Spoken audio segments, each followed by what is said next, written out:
Deoghar AIIMS के दीक्षांत समारोह में शिरकत करने के लिए राष्ट्रपति द्रौपदी मुर्मू आज धनबाद पहुंचे। सबसे पहले देवघर एयरपोर्ट पर उनका भव्य स्वागत किया गया, जहां से वह सड़क मार्ग से देवघर एम्स पहुंची। राष्ट्रपति द्रौपदी मुर्मू के साथ झारखंड के राज्यपाल संतोष गंगवार, मंत्री इरफान अंसारी, एम्स के अध्यक्ष एनके अरोड़ा, देवघर एम्स के डायरेक्टर सौरभ वार्ष्णेय, एम्स के पदाधिकारी एवं जिला प्रशासन के पदाधिकारी मौजूद रहे। कार्यक्रम की शुरुआत राष्ट्रगान की धुन से की गई। इसके बाद छात्रों के बीच प्रशस्ति पत्र और मेडल वितरण किया गया। राष्ट्रपति महोदया के हाथों सभी एमबीबीएस पास छात्रों को प्रशस्ति पत्र और मेडल दिया गया। मौके पर अपने अभिभाषण में राष्ट्रपति द्रौपदी मुर्मू ने कहा कि देवघर महादेव और शक्ति की नगरी है। शिव और शक्ति का यह स्थान बेहद पावन धरती है और सभी सावन का महीना भी चल रहा है। इस पावन महीने में अपने आप में एक गर्व की बात है। उन्होंने पावन धरती को नमन करते हुए कहा कि यहाँ पर भगवान भोलेनाथ और माता सती की कृपा की धारा भी बह रही है। इसके अलावा उन्होंने कहा कि 2018-25 मई को सिंदरी में प्रधानमंत्री नरेंद्र मोदी ने इस एम्स की घोषणा की थी। उस वक्त मैं राज्यपाल के तौर पर वहां उपस्थित थी। ऐसा लग रहा है कि यह जैसे कल की ही बात हो, और आज एम्स के पहले दीक्षांत समारोह में भी मौजूद रही। काफी हर्ष की बात है कि एम्स के विकास यात्रा में विशेष संबंध रहा है। इसके अलावा कल्चर ऑफ एक्सीलरेशन का शुभारंभ देवघर एम्स में होना काफी गर्व की बात है। इसके लिए पूरी टीम को शुभकामनाएं दी है। उन्होंने सभी विद्यार्थियों को भी बधाई दी। उन्होंने पदक हासिल किया। इसके अलावा उन्होंने कहा कि आज के इस समारोह में मंच में बेटियों की संख्या काफी ज्यादा थी। छात्रों की संख्या आज बढ़ रही है। ऐसे बेटियों को विशेष शुभकामनाएं और उनके परिजनों को विशेष बधाई। उन्होंने कहा कि देवघर एम्स हमेशा अपने विकास की गाथा लिखा है, इसके लिए शुभकामनाएं। वहीं देवघर एम्स से पास आउट छात्र ने बताया कि यह काफी हर्ष और गर्व की बात है। आज पहले दीक्षांत समारोह में राष्ट्रपति महोदय के हाथों सम्मानित होने का अवसर मिला। आगे एक कुशल डॉक्टर बन मरीजों की सेवा करने का लक्ष्य है।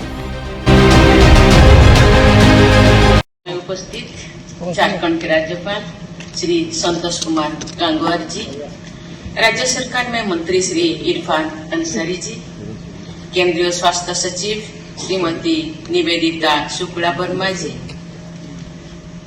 President AIIMS Deoghar doctor NK Arora ji, AIIMS Deoghar के कार्यकारी निर्देशक व सीईओ प्रोफेसर सौरभ वार्ष्णेय जी, गणमान्य अतिथिगण, प्राध्यापकगण एवं अभिभावकगण, प्रिय विद्यार्थियों, देवियों और स्वजनों, सभी को नमस्कार और जोहार। ये मेरा परम सौभाग्य है कि भगवान शंकर की असीम अनुकंपा से श्रावण मास में बाबा नगरी वैद्यनाथ धाम देवघर में आने का अवसर मुझे प्राप्त हुआ। इस परम पावन धरती पर ज्योतिर्लिंग भी है और शक्तिपीठ भी। शिव और शक्ति दोनों के आशीर्वाद से सिंचित इस पवित्र धरती को मैं नमन करती हूँ। आज का ये दीक्षांत समारोह परंपरागत श्रावणी मेला के दौरान आयोजित हुआ है। ये कहा जा सकता है कि हम सभी की और विशेषकर एम्स देवघर की पूरी टीम की ओर से बाबा देवघर धाम, बाबा बासुकीनाथ धाम और हृदय पीठ की कृपा की धारा बह रही है। एम्स देवघर के साथ मेरी विशेष स्मृति जुड़ी हुई है। 25 मई 2018 के दिन माननीय प्रधानमंत्री जी द्वारा सिंदरी से इस इंस्टीट्यूट का शिलान्यास किया गया था। उस शुभ अवसर पर झारखंड के राज्यपाल के रूप में वहां मैं उपस्थित थी। दिन ऐसा लगता है जैसे कल ही की बात है। आज इस संस्थान के प्रथम दीक्षांत समारोह में भाग लेने का अवसर भी मुझे मिला है। इस प्रकार एम्स देवघर की विकास यात्रा में मेरा विशेष संबंध बन गया है। झारखंड में एम्स देवघर जैसे उत्कृष्ट संस्थान की प्रगति को देखकर मुझे विशेष प्रसन्नता हो रही है कि इसके लिए मैं एम्स देवघर से जुड़ी वर्तमान और पूर्ववर्ती सभी लोगों की प्रशंसा।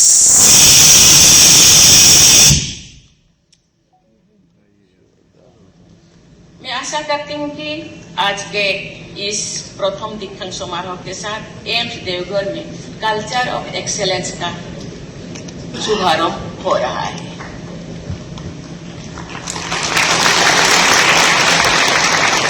ये प्रथम दीक्षांत समारोह इस संस्थान के स्वर्णिम भविष्य का पहला सोपान सिद्ध होगा। इस विश्वास के साथ मैं यहाँ की पूरी टीम को बहुत बहुत शुभकामनाएं देती हूँ। इस दीक्षांत समारोह में उपाधियां प्राप्त करने वाले विद्यार्थियों को मैं हार्दिक बधाई देती हूँ।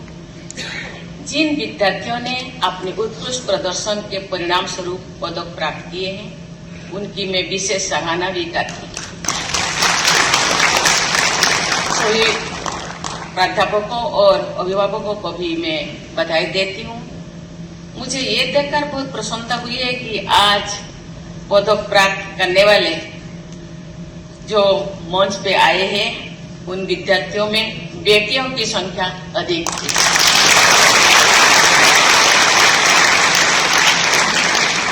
मुझे ये जानकर बहुत प्रसन्नता हुई है कि एम्स देवघर में छात्राओं की संख्या बढ़ रही है तथा छात्र की संख्या के लगभग बराबर हो गई है। ऐसे होनहार बेटियों की, उनकी पिता माता, अध्यापकों और शुभ चिंतकों की मैं विशेष सराहना करती हूँ। प्रिय विद्यार्थियों, एम्स में प्रवेश पाना और यहाँ शिक्षा प्राप्त करना इस बात की गारंटी माना जाता है कि आप एक कुशल डॉक्टर बन गए। आपको एक सक्षम तथा कुशल डॉक्टर के साथ साथ एक अच्छा डॉक्टर भी बनना है। एक अच्छा डॉक्टर को शार्प क्लिनिकल सेंस के साथ साथ सेंसिटिव कम्युनिकेशन की क्षमता भी होना चाहिए।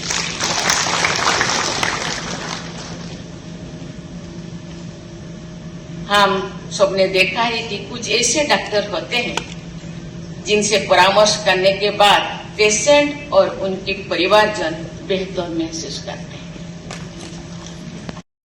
डायग्नोसिस या सर्जरी में पूरी तरह क्लिनिकल रहिए, लेकिन अपने व्यवहार में क्लिनिकल मत रहिए।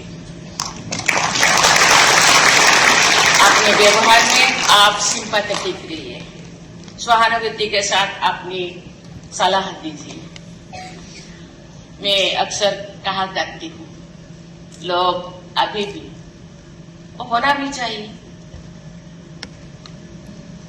क्योंकि हम भगवान को मानते हैं, बाबा बैद्यनाथ को मानते हैं, लेकिन बैद्यनाथ का हाथ पांव नहीं है। आपको रिप्रेजेंटेटिव बन के आपको जन सेवा के लिए भेजे हैं, इसीलिए अब जलंती भगवान मानते हैं लोग।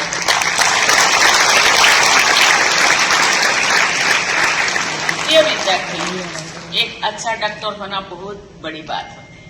एक अच्छा इंसान होना उससे भी बड़ी बात है। नैतिकता, करुणा और परोपकार की भावना के साथ आप सभी प्रतिभाशाली युवा डॉक्टर अनगिनत लोगों के जीवन में उजाला कर सकते हैं। बहुत से मरीज और उनके शुभचिंतक डॉक्टरों को देवदूत ही नहीं बल्कि साक्षात भगवान ही समझते हैं। प्रकृति और परिस्थितियों ने तथा आपकी कुशलता और परिश्रम ने आपको समाज में जो स्थान दिया है, उसका सदुपयोग करके आप समाज निर्माण में भी अपनी भूमिका निभा सकते हैं। यद्यपि आपकी इस संस्थान की भूमिका टर्सरी हेल्थ केयर के क्षेत्र में है, लेकिन मैं चाहूंगी कि प्राइमरी हेल्थ केयर के क्षेत्र में भी आप बहुत सक्रिय के साथ गाइडेंस दे, हैंड होल्डिंग करे। प्राइमरी केयर ही यूनिवर्सल हेल्थ कवरेज का आधार है। अर्बन प्राइमरी हेल्थ सेंटर्स तथा रूरल कम्युनिटी हेल्थ सेंटर्स में जाकर एम्स देवघर के डॉक्टरों और विद्यार्थियों की टीम द्वारा सहायता की जानी चाहिए। मैं धन्यवाद देना चाहती हूँ कि आप इस संस्था ने, एम्स ने 5 ट्राइबल विलेज को गोद लिए। अभी एम्स संस्थान 19 से अभी तक मुझे लगता है 6 साल हुआ है। 6 साल में थोड़ा बहुत वो 5 गांव शायद स्वास्थ्य क्षेत्र में थोड़ा एक कदम आगे बढ़ गया है। मैं चाहूंगी इसी तरह इसका अडॉप्शन का दायरा को बढ़ाना चाहिए और भी कुछ गांव को आहिस्ता आहिस्ता अडॉप्ट करना चाहिए और वहां भी बेहतर स्वास्थ्य सेवा मिलना चाहिए। मैं एक राज्यपाल के रूप में मैं पूरा राज्यों में घूमी हूँ, कभी कभी गांव भी मैं गई हूँ, बहुत सारे सेवा संस्थान आयुर्वेदिक संस्थान भी मैं गई हूँ। वहां मैंने देखा महिला हम जानते हैं महिलाएं तो समर्पित भावना से घर की समाज की सेवा करते हैं और अपना ध्यान नहीं रहते। उनको जनरली एनीमिया होता है और सर्वाइकल से पीड़ित होते हैं। दूर दराज के बच्चे क्योंकि बहुत छोटी उम्र से महिलाएं शादी कर जाते हैं, बच्चों का ध्यान नहीं देते, बच्चे माल न्यूट्रिशन से पीड़ित होते हैं। इसलिए ये जो अडॉप्शन का दायरा को बढ़ाना चाहिए और वहाँ के लोगों को बीच बीच में, क्योंकि मैं पहले भी कह चुकी हूँ कि इनका सलाह डॉक्टरों के सलाह को ये भगवान का एक वाक्य, गीता के वाक्य, भागवत के वाक्य जैसा वो पालन करते हैं। आप जो सलाह देंगे, आप जो एडवाइस देंगे, वो मुझे लगता है और उसको पालन करेंगे और अपने आप को ये स्वस्थ के दिशा में आगे बढ़ेंगे। मैं धन्यवाद देना चाहती हूँ। आप अडॉप्शन फ्री के दिशा में भी आप काम कर रहे हैं, ये बहुत अच्छी बात है और इसको जारी रखना चाहिए। और यहाँ डॉक्टर के साथ साथ मंत्री महोदय भी है, इरफान साहब भी है और बहुत अच्छी चीज है। हम कहते हैं हेल्थ इज वेल्थ, जान है तो जहान है। हम काम करने के लिए, घर का काम करने के लिए, समाज का काम करने के लिए, राज्य का काम करने के लिए, देश का काम करने के लिए हम तैयार है, लेकिन पहले तो हेल्थ ठीक होना चाहिए। इसी दिशा में मुझे लगता है आपका काम केवल एम्स या अपना ड्यूटी के साथ साथ समाज के काम पे ही थोड़ा बहुत ध्यान देना चाहिए और आपने शुरू किए, इसीलिए आपको मैं बहुत बहुत धन्यवाद देना चाहती हूँ।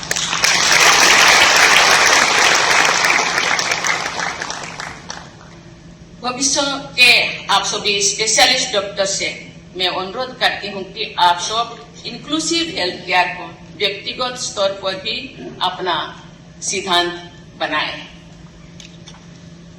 आप सबकी उच्च शिक्षा में समाज और देश का बहुत योगदान रहा है। आप सबको चाहिए कि आप भी समाज के लिए कुछ करें। फर्स्ट कॉन्वोकेशन सेरेमनी के डे पे प्रेसिडेंट ऑफ इंडिया से ब्रॉन्ज मेडल मिला है। I am feeling very happy. मुझे बहुत खुशी हो रही है कि मैंने अपने पेरेंट्स को प्राउड किया है और मेरी 5 साल की मेहनत रंग लाई है। I am from. कितना अच्छा लग रहा है? बहुत अच्छा लग रहा है। हमारे संस्थान का ये पहला कॉन्वोकेशन था और हम फर्स्ट बैच हैं इस संस्थान से पास होने वाले। और जैसा कि राष्ट्रपति ने कहा है, अगर हो हम पूरा प्रयास करेंगे उसी डायरेक्शन में अपनी सर्विस करने का भी। और अभी आगे हमारा एग्ज़ाम है, फिर कोशिश करेंगे पीजी में एडमिशन हो, फिर उसी डायरेक्शन में आगे कंटिन्यू करने का। आगे किस तरह से काम करेंगे? क्योंकि डॉक्टर हमारा MBBS पूरा हुआ है, 5 साल पूरे हुए हैं। अब सोच क्या है? अभी स्पेशलिटी में आगे मेडिसिन में मुझे ज्वाइन करना है। क्या शुभ नाम हुआ? अस्मित अग्रवाल। कहाँ के हैं आप? जयपुर, राजस्थान। फील कर रहा हूँ कि मैं इस एम्स देवघर का पहला बैच का पहला छात्र हूँ और ये पहले कॉन्वोकेशन सेरेमनी में हमें माननीय राष्ट्रपति जी के द्वारा डिग्री और अवार्ड मिले हैं। और जैसा राष्ट्रपति जी ने कहा है कि हमें अपने जो गांव रूरल हेल्थ में ध्यान देना चाहिए। टर्सरी हेल्थ के साथ ही रूरल हेल्थ में भी हम जैसे डॉक्टरों की ज़रूरत है। उस चीज़ के लिए मैं माननीय राष्ट्रपति जी का जो भी उन्होंने हमें संदेश दिया है उसके लिए मैं पूरा अपनी तरफ से और अपनी टीम की तरफ से कोशिश करूंगा। और मुझे ये कहते हुए बहुत प्राउड फील हो रहा है कि मैं यहाँ से ही पास आउट हुआ हूँ और मुझे यहाँ पे ही MS ऑर्थोपेडिक्स करने का मौका मिला है और मैं अभी करंटली एम्स देवघर में MS ऑर्थोपेडिक्स परस्यू कर रहा हूँ और 3 साल बाद मैं PG करके कोशिश करूँगा या मुझे मौका मिले तो मैं यहीं पे सेवा देने का अपना कोशिश प्रयास। खोने लगी हैं खबरें, दम तोड़ने लगे हैं सरोकार, विचारधारा की लड़ाई में गुम हो रही मीडिया की पहचान, कोई समझौता नहीं, संतुलन के साथ खबरों के सफर की नई शुरुआत।